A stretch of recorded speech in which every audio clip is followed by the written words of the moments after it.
Before we begin, take a moment, get comfortable, grab a coffee or something warm. This is one of those stories that sounds illegal just to hear about, and for a long time, it actually was. There was a point in American history when owning gold was a crime. Not stealing gold, not smuggling it, simply owning it. If you were an ordinary American and you had gold coins, gold bars, or even certain types of gold certificates, the federal government could demand that you hand them over. Refusing could result in massive fines or prison time. This wasn't a rumor. This wasn't wartime chaos. This was official U.S. policy, signed into law by the president, enforced nationwide and upheld for decades.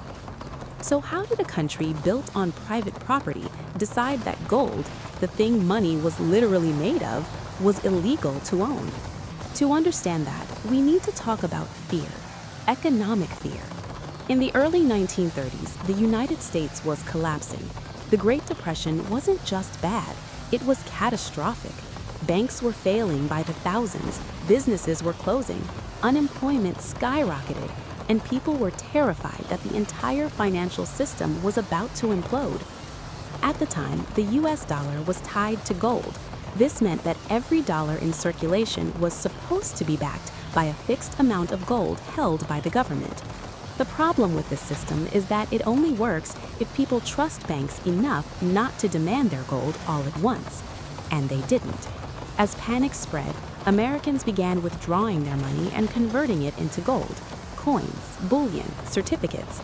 People hoarded gold in safes, mattresses, and walls.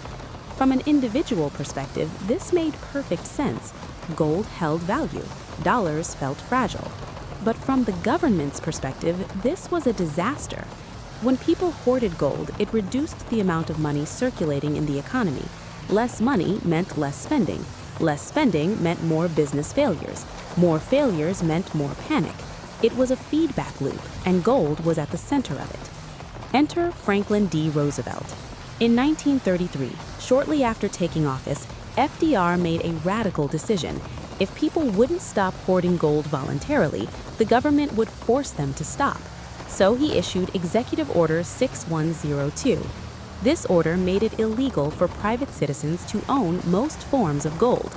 Americans were required to turn in their gold coins, bullion, and certificates to the Federal Reserve. In exchange, they would receive paper dollars at a fixed rate, $20.67 per ounce. Refusing was a federal crime. The penalties were severe, up to $10,000 in fines, which at the time was an enormous sum, or up to 10 years in prison, or both. And yes, people complied. Banks collected gold. Citizens lined up. Gold flowed into government vaults. Not everyone complied, of course. Some people hid their gold. Some quietly ignored the order. But the law was real, and enforcement was real enough to scare most people into obedience. Now here's where things get interesting. Once the government had collected much of the nation's gold, it changed the rules. In 1934, the Gold Reserve Act was passed. This act revalued gold from $20.67 per ounce to $35 per ounce. Overnight, the dollar was effectively devalued. The government had just bought gold from citizens at the old price and then immediately declared that gold was worth much more. In other words, if you turned in your gold, the government made money.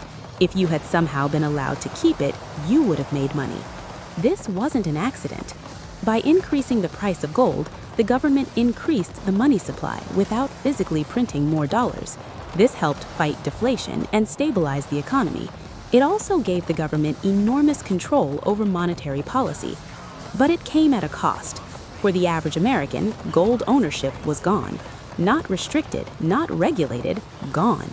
For decades, Americans could not legally own gold coins or bullion. Jewelers had exceptions, dentists had exceptions, collectors had narrow exceptions, but investment gold? Illegal. This law reshaped behavior in ways people rarely think about.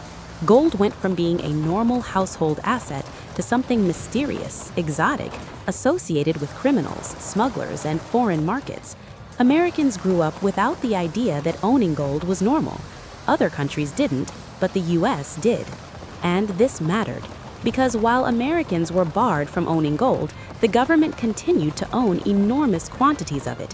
Fort Knox became legendary. Gold remained central to international finance. It just wasn't accessible to ordinary citizens. Now let's talk about enforcement. Despite the severity of the law, relatively few people were prosecuted solely for gold ownership. The government didn't go door to door. Instead, the law functioned through deterrence. Most people complied because they believed the government would enforce it if pushed. The real power of the law wasn't punishment, it was normalization. Gold ownership simply disappeared from daily life. And then it stayed that way for decades. Even after World War II, even as the economy recovered, even as the U.S. became the dominant global power, gold ownership remained restricted. The Bretton Woods system tied global currencies to the dollar and the dollar to gold. Foreign governments could exchange dollars for gold. Americans could not. This created a strange asymmetry. Gold mattered immensely at the global level, but was forbidden at home. Eventually, the system cracked. By the late 1960s and early 1970s, foreign governments were demanding more gold than the U.S. could comfortably supply. In 1971, President Nixon ended the gold standard entirely. The dollar was no longer convertible to gold at all. And suddenly, the original justification for banning gold was gone. So, in 1974, Congress lifted the ban. Americans could legally own gold again. Quietly. No grand announcement, no refund for decades of lost opportunity, just a legal change that allowed gold to re-enter private life as if nothing strange had happened. And here's the unsettling part. For 41 years, Americans lived under a law that made owning gold illegal. Most people today have no idea this ever happened. It's barely taught, barely discussed. Yet it fundamentally reshaped the relationship between citizens, money, and the government. It proved something uncomfortable, that under enough pressure, even core assumptions like the right to own property can be suspended temporarily, indefinitely, with broad public support. People didn't revolt, they complied because they were afraid and because the policy was framed as necessary. Which raises a question worth sitting with. If gold ownership could be outlawed to stabilize the economy, what else could be?